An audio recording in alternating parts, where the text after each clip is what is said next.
This is Pizzino. I will be reading chapters 28 and 29 for you. Only Charlie left. Which room shall it be next? Said Mr. Wonka as he turned away and darted into the lift. Come on, hurry up. We must get going. And how many children are there left now? Little Charlie looked at Grandpa Joe, and Grandpa Joe looked back at little Charlie. But Mr. Wonka, Grandpa Joe called after him, there's only Charlie left now. Mr. Wonka swung round and stared at Charlie. There was silence. Charlie stood there, holding tightly onto Grandpa Joe's hand. You mean you're the only one left? Mr. Wonka said, pretending to be surprised. Why, yes, whispered Charlie. Yes. Mr. Wonka suddenly exploded with excitement. But my dear boy, he cried out, that means you've won. He rushed out of the lift and started shaking Charlie's hand so furiously it nearly came off. Oh, I do congratulate you, he cried. I really do. I'm absolutely delighted. It couldn't be better. How wonderful this is. I had a hunch, right from the beginning. It was going to be you. Well done, Charlie. Well done. This is terrific. Now the fun is really going to start. But we mustn't dilly. We mustn't dally. There's even less time to lose now than there was before. We have an enormous number of things to do before the day is out. Just think of the arrangements that have to be made. And the people we have to fetch. But luckily for us, we have the great glass lift to speed things up. Jump in, my dear Charlie, jump in. You too, Grandpa Joe, sir. No, after you. That's the way. Now then, this time I shall choose the button we are going to press. Mr. Wonka's bright twinkling blue eyes rested for a moment on Charlie's face.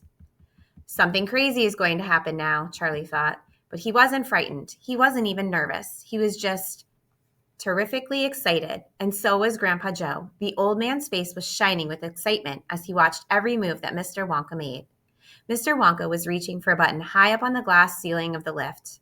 Charlie and Grandpa Joe both craned their necks to read what it said on the label beside the button. It said, up and out. Up and out, thought Charlie. What sort of room is that?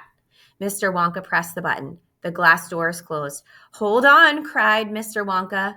Then wham! The lift shot straight up like a rocket. Yippee! Shouted Grandpa Joe.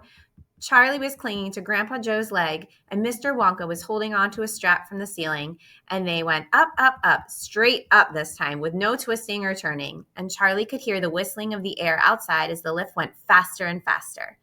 Yippee! Shouted Grandpa Joe again. Yippee! Here we go! Faster, cried Mr. Wonka, banging on the walls of the lift with his hand. Faster, faster. If we don't go any faster than this, we shall never get through. Through what? Shouted Grandpa Joe. What have we got to get through? Aha, cried Mr. Wonka. You wait and see. I've been longing to press this button for years, but I've never done it until now. I was tempted many times. Oh, yes, I was tempted, but I couldn't bear the thought of making a great big hole in the roof of the factory. Here we go, boys, up and out. But you don't mean, shouted Grandpa Joe, you really don't mean that this lift? Oh, yes, I do, answered Mr. Wonka. You wait and see. Up and out. But it's made of glass, shouted Grandpa Joe. It'll break into a million pieces. I suppose it might, said Mr. Wonka, cheerful as ever, but it's pretty thick glass all the same.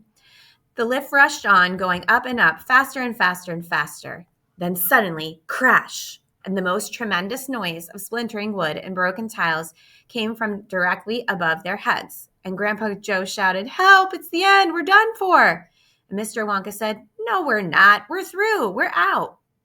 Sure enough, the lift had shot right up through the roof of the factory and was now rising into the sky like a rocket, and the sunshine was pouring in through the glass roof. In 5 seconds, they were 1,000 feet up in the sky. The lift's gone mad, shouted Grandpa Joe. Have no fear, my dear sir, said Mr. Wonka calmly, and he pressed another button. The lift stopped. It stopped and hung in midair, hovering like a helicopter, hovering over the factory and over the very town itself, in which lay spread out below them like a picture postcard.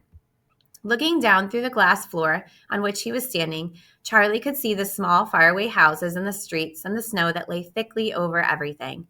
It was an eerie and frightening feeling to be standing on a clear glass high up in the sky. It made you feel that you weren't standing on anything at all. Are we all right? Cried Grandpa Joe. How does this thing stay up? Sugar power, said Mr. Wonka. 1,000,000 sugar power. Oh, look, he cried, pointing down. There go the other children. They're returning home. Chapter 29. The other children go home. We must go down and take a look at our little friends before we do anything else, said Mr. Wonka. He pressed a different button, and the lift dropped lower, and soon it was hovering just above the entrance gates to the factory. Looking down now, Charlie could see the children and their parents standing in a little group just inside the gates.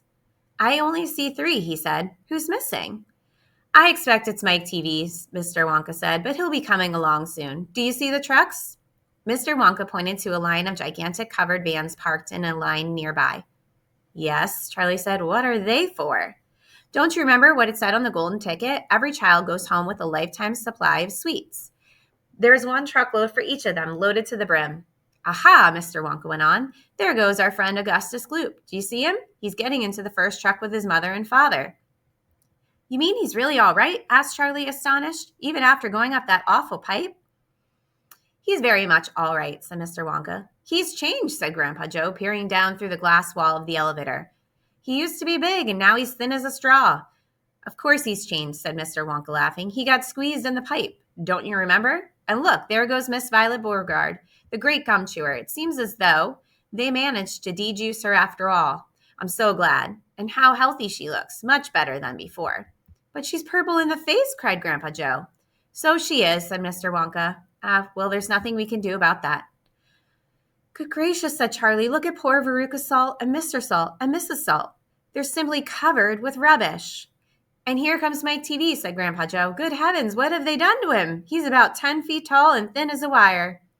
They've overstretched him on the gum stretching machine, said Mr. Wonka. How very careless. But how dreadful for him, said Charlie. Nonsense, says Mr. Wonka. He's very lucky. Every baseball team in the country will be trying to get him. But now, he added, it's time we let these 4 children go. I have something very important to talk to you about, my dear Charlie. Mr. Wonka pressed another button, and the lift swung upwards into the sky. You're going to have to wait to see what else happens. There's a great picture. And then the last chapter. So happy reading. Hope you enjoyed.